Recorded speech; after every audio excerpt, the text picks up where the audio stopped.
สบายดีข้าพเจ้าแก้วดอนอาจารย์แก้วสอนออนไลน์เนาะสำหรับมื้อนี้ข้าพเจ้าอยู่ที่สาขา JC สอบนครหลวงเวียงจันทร์สำหรับปีนี้เป็นไล่ของผู้คนที่จะมาแบ่งปันประสบการณ์ดีๆครับว่า JC ดีอย่างแน่ที่จะให้กับทุกคนในปี2020ปี2020นี้ข้าพเจ้าอยากมาแนะนำสิ่งดีๆกับธุรกิจ JC ของพวกเราว่า JC มีดีอีอย่างเนี่ยให้ก่อนอื่นเราเข้ามาที่สาขาแล้วเนาะ JC สาขาเราจะมาพบกับเคาน์เตอร์นี่กับพนักงานเราเนาะอยู่ทางด้านหลังเราจะเป็นมีพนักงานของพวกเรานี่เป็นพนักงานสาวสวยคอยให้การบริการเปรียบเหมือนเสมือนเซเว่นอีเลฟเว่นของพวกเขาที่ร้านค้าของพวกเขาเคยซื้อในการชีวิตประจำวันของพวกเขานั่นแหละเนาะนี่ก็จะเป็นสินค้าพวกที่เขาเคยใช้น้ำกันเนาะปะเนาะจะให้เบิ่งว่าสินค้าของผลิตภัณฑ์ของบริษัท JC ของพวกเขามันมีอย่างแน่ที่ทุกคนกำลังสงสัยและเป็นคำถามที่หลายๆคนอาจจะถามและก็งงกันมาก่อนว่าสาขา JC Shop มันเป็นอย่างวะมันก็คือห้างขายเครื่องทั่วไปนั่นแหละบางคนก็เข้ามาซื้อแล้วก็ออกไปก็บ่ฮู้ว่าข้อดีของ JC Shop เนาะซื้อสินค้าทุกประเภทเนาะจะกลับคืนมาเป็นเงินหรือสะสมเป็นเงินให้แก่ทุกทานที่เข้ามาเป็นหุ้นส่วนหรือธุรกิจก็ว่าได้ก็คือเป็นธุรกิจที่ว่าแบ่งปันผลประโยชน์ทางผู้ซื้อและผู้ขายให้กับทุกคนเนาะที่มาซื้อสินค้ากับบริษัท Joy and Coy หรือ JC Shop นั่นเองเนาะ JC Shop มีหลายสาขาเกือบทั่วประเทศเลยในทั่วอาเซียนเนาะเปิดมาได้ถึง18 ปีนี้กำลังสิเข้าเนาะเป็นอีกหนึ่งสาขาที่ตั้งอยู่สปป.ลาวและขยายไปในทั่วเขตอาเซียนเนาะเพราะว่าจะเป็นลาวไทยกัมพูเชียเวียดนามจีนทั้งเขตโซนทั้งยุโรปมีอย่างก็เกิดขึ้นหลายๆเนาะทาง JC Shop ของปป.ลาวนี่ก็เป็น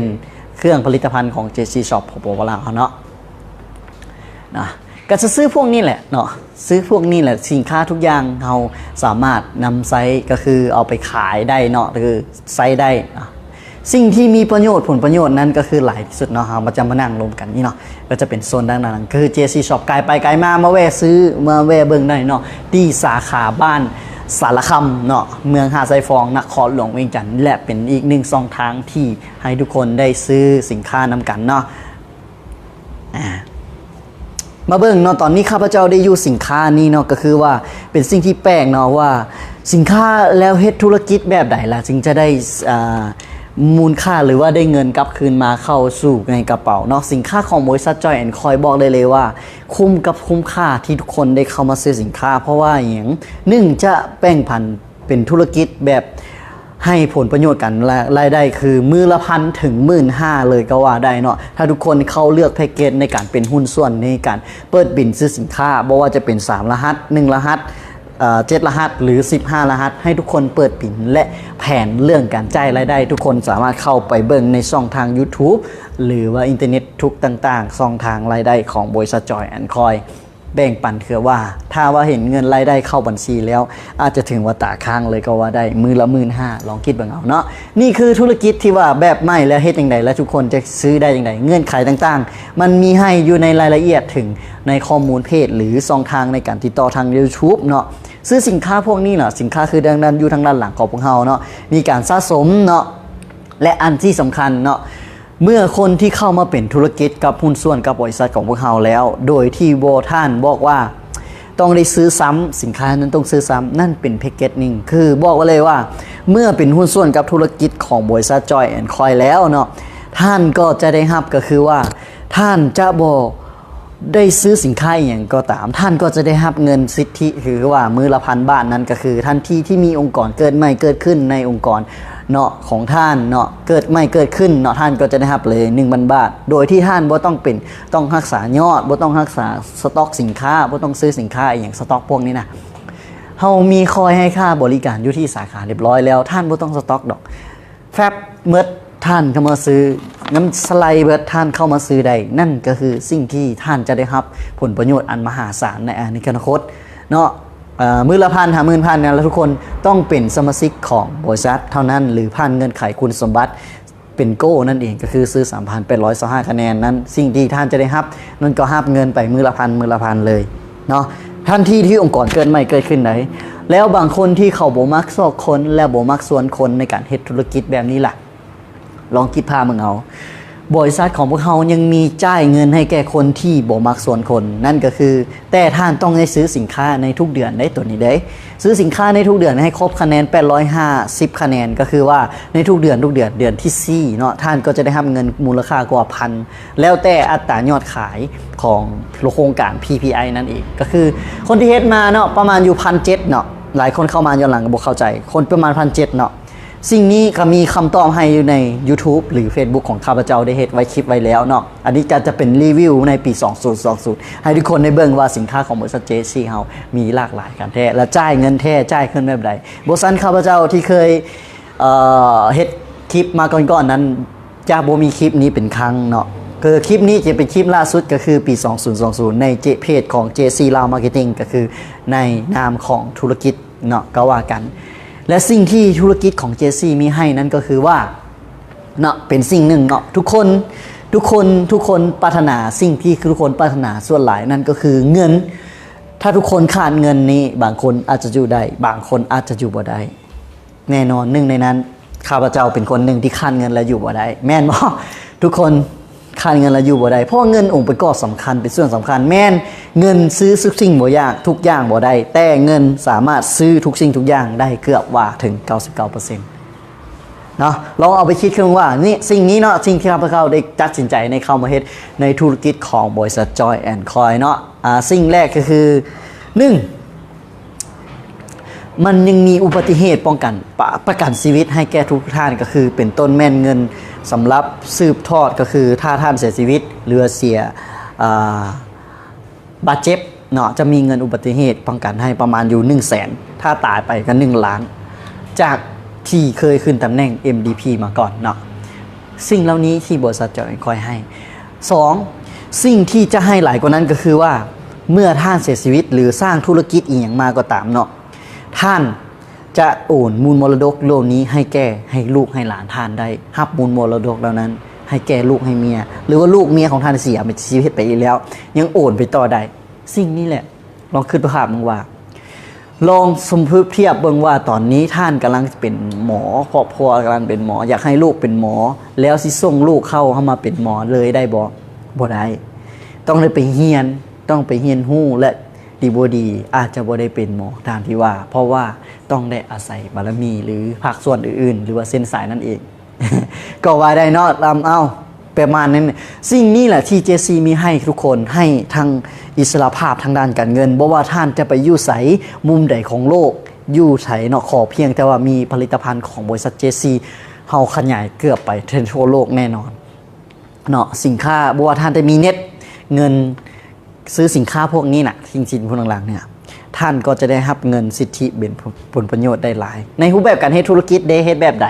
บางคนอาจจะบ่เข้าใจเนาะมื้อนี้สรุปย่อเลยให้กันฟังว่า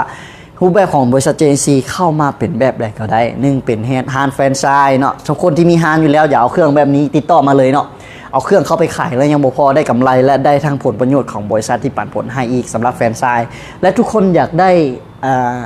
ระบบการจัดการระบบการEvaluate หรือว่าระบบคอมพิวเตอร์ต่างๆเนาะเป็นต้นเป็นคอมพิวเตอร์ต่างๆที่อยู่เคาน์เตอร์แบบนี้เนาะเคาน์เตอร์แบบนี้เนาะระบบคอมพิวเตอร์ต่างๆแบบนี้ที่เอาไปห้องห้ามในการจัดการเรื่องร้านค้าของท่านก็สามารถติดต่อกับบริษัท Joy and Coin ได้เลยหรือท่านใดอยากได้ผลิตภัณฑ์กลิ่นสินค้าอย่างเดียวหรือว่าผลิตภัณฑ์ที่มีคุณภาพอย.และผ่านการรับรองจากกรมอาหารและยาทุกขั้นตอนเลยก็คือจูดีบริษัทของพวกเราเนาะให้สนองทุกทานได้ทุกแบบเจสซี่บางคนคือว่าบ่มักเฮ็ดเพราะว่ามันเป็นธุรกิจเครือข่ายนั่นแมนใครคนหนึ่งที่บ่มักเจสซี่ทุกคนก็บ่มักแล้วให้ทุกคนคำนึงถึงว่าเจสซี่มันมีให้หลายและโบข้าพเจ้ายังคิดเสมอว่ามันบ่แม่นเครือข่ายซ้ำเพราะว่าอีหยังเฮาเมื่อสินค้าแล้วเฮามาซื้อสินค้าเฮาบ่จำเป็นต้องได้รักษายอดบ่จะมีต้องอายุรายเดือนรายวันรายปีเฮาสามารถซื้อสินค้าลงแพ็กเกจลงทุนเทื่อเดียวแล้วรอท่ารับเงินไปตลอดชีวิตและสร้างผลงานไปเรื่อยๆตลอดเมื่อผลงานเกิดขึ้นมาเฮาก็สามารถได้รับเงินอีกนั่นก็คือเป็นความฝันหรือความคิดของเราลองคิดว่าเฮาท่านเฮ็ดเวียกทุกมื้อท่านก็ปรารถนาสิ่งหยังอยากได้เงินเดือนหลายๆแม่นบ่แล้วก็สิ่งที่ท่านเฮ็ดไซเวียกทุกมื้อแล้วก็ใช้สิ่งผลิตภัณฑ์ ต่างๆเหล่านั้นนะเงินเดือนต่างๆเหล่านั้นท่านก็จำเป็นต้องได้ใช้ยาซาหัวแม่นบ่เงินเดือนเหล่านั้นก็จะเอามาซื้อแฟบเนาะเงินเดือนเหล่านั้นก็จะเอามาซื้อสไลด์ไว้ล้างถ้วยเงินเดือนเหล่านั้นก็จะเอามาซื้ออย่างกระดาษทิชชู่สิ่งจำเป็นทุกอย่างซื้อน้ำกินเนาะน้ำกินของเฮาก็มีเนาะซื้อน้ำกินเนาะเงินเดือนเหล่านั้นทุกท่านลองขึ้นหาไปก็มาใช้จ่ายให้แก่ผลิตภัณฑ์เหล่านี้คือกันลองคิดบ้างว่าสิ่งนั้นถ้าท่านซื้อไปแล้วได้สินค้าสิ่งที่บริษัท JC ซื้อไปแล้วได้สินค้าแล้วได้ทั้งเงินเข้ากระเป๋าท่านคิดว่ามันดีบ่อ่ะปิดท้ายเป็นสรุปย่อๆกันเนาะว่าทุกคนอยากได้เป็นธุรกิจเป็นpassive incomeมีให้แน่นอนก็คือธุรกิจของ JC ของเฮาก้าวไปสู่ลูกสู่หลานให้ทุกคนได้ห้องรับกันว่าอยากเฮ็ดธุรกิจอยากสร้างตัวตนอยากเฮาเพราะว่าระบบของทีมของพวกเฮามีระบบทางทีมทางออนไลน์เนาะในการประชุมทางด้านออนไลน์และออฟไลน์สามารถโอนเงินกันทางออนไลน์ประชุมกันทางออนไลน์ได้มีออฟไลน์ผสมกันสามารถส่งสินค้าทางออนไลน์โดยที่ท่านใช้แต่มือถือเครื่องเดียวในอยู่บ้านเนาะซื้อสินค้าหรือว่าเปิดบินต่างๆเฮาจะมีระบบการสอนฟรีให้กับฟรีๆสอนทักษะการออกไลน์หน้ากล้องสอนทักษะการเขียนคอนเทนต์สอนทักษะการเขียนออนไลน์สอนทักษะการขายสอนทักษะการเทรนนิ่งการใช้โปรแกรมต่างๆในออนไลน์ของพวกเรามีให้หมดท่านจะซื้อแค่ถุงหนึ่งเรามีบริการส่งทางด้านออนไลน์โดยที่ท่านใช้โทรศัพท์มือถือกดเบิ่งสินค้าหรือว่าราคารายละเอียดต่างๆในโทรศัพท์แล้วรอท่าฮับเครื่องอยู่บ้านเลยเนาะท่านจะซื้ออย่าสีแค่วแบบสิเรามีบริการส่งให้ถึงที่เลยก็ว่าได้แต่ต้องมีชาร์จค่าส่งนำเด้อ แล้วท่านอยากได้กินกาแฟที่บ่มีน้ำตาลท่านก็สามารถซื้อสินค้าในโทรศัพท์ได้นี่คือระบบของพวกเราคือทีม BP Success เนาะจัดแจกการอำนวยความสะดวกให้แก่ทุกท่านบ่ว่าท่านจะอยู่มุมใดของโลกเนาะตอนนี้ข้าพเจ้าก็มีทีมงานอยู่ที่ฝั่งไทยและลาวสามารถเข้ามาติดต่อกันมาเรื่อยๆเนาะสิ่งที่ธุรกิจของพวกเราเฮ็ดบ่ยากและที่สำคัญลงทุนครั้งเดียวโดยที่บ่มีการรักษายอดบ่มีการซื้อในทุกเดือนซื้อซ้ำท่านบ่ซื้อซ้ำก็ได้ซื้อซ้ำก็ได้เงินเพิ่มบ่ซื้อซ้ำก็ได้เงินเพิ่มและได้ไล่ขีดจำกัดแบบธุรกิจที่ JC มีให้นั่นทุกคนอยากให้ทุกคนลองไปศึกษาเบิ่งแผนรายได้รายละเอียดอยู่ใน YouTube แผนรายได้แบบอุปโภคบริโภคโดยที่บ่ต้องสวนไผใน YouTube หรือ Facebook ต่างๆหรือท่านสามารถสอบถามข้าพเจ้าโดยตรงได้ข้าพเจ้าอาจารย์แก้วสอนไลน์และข้าพเจ้าในทีมของ Success JC BP Success ในการขับเคลื่อนของ BP 55และ System ของพวกเราก็ขอบใจและติดต่อกันสอบถามอินบ็อกมาท่านใดพร้อมที่จะลุยและพร้อมที่จะเปลี่ยนแปลงขอให้ทุกคนพิจารณาและเอาไปทบทวนตัวเองว่าอยากจะมีรายรับเดือนละเท่าใดอยากจะมีรายรับเดือนละเท่าใดและจะมีความฝันสร้างมูลมรดกแบบ passive income โดยที่ตนเองบ่ต้องเฮ็ดเวียกไปตลอดชีวิตบ่ตนเองจะบ่งมงวยกับสิ่งนั้นก็มาเมื่อตนเองเจ็บเป็นเมื่อตนเองป่วยเมื่อตัวเองเสียชีวิตแล้วตนเองเป็นที่มาของรายได้แล้วดีรายได้ต่างๆนั้นบ่รายได้เข้ากระเป๋านั่นจะเป็นผลสะท้อนหรือเป็นความผิดอันมหาศาลของตนเองหรือของข้าพเจ้าที่ยังบ่สร้างบารมีคืออยากให้ทุกคนลองทบทวนตัวเองและไปศึกษาในแผนตลาดต่างๆใน YouTube หรือว่าช่องทางต่างๆใน JC Lao Marketing และอยากสอบถามข้าพเจ้าโดยตรงก็มีเบอร์ให้ติดต่อในเพจของอาจารย์แก้วสอนออนไลน์สำหรับคลิปนี้ปี 2020 ขออวยพรใส่ให้แก่ทุกคนมีสุขภาพเข้มแข็งแข็งแรงและปรารถนาประสบสำเร็จขอให้ประสบสำเร็จในทุกสิ่งทุกอย่างความฝันของคนเฮาเนาะบ่มาย่างมาหาเฮาโดยเด็ดขาดถ้าเฮาจะบ่เดินก้าวหรือซอกหาความฝันของตัวเองขอให้ประสบความสำเร็จในที่การงานขอข้าพเจ้าแก้วอุดรขอขอบใจ